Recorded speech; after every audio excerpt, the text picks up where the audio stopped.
Nega bu futbolchi Yevropani tark etib, pulni karyeradan ustun qo'ydi deb o'ylaysiz?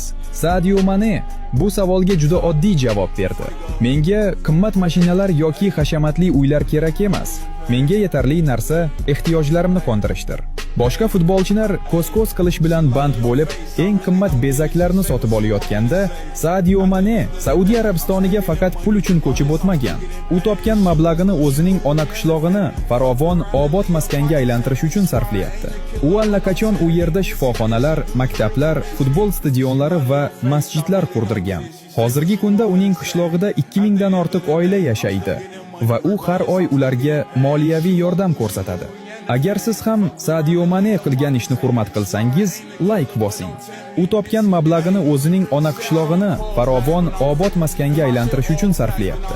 U allaqachon u yerda shifoxonalar, maktablar, futbol stadionlari va masjidlar qurdirgan. Hozirgi kunda uning qishlog'ida 2000 dan ortiq oila yashaydi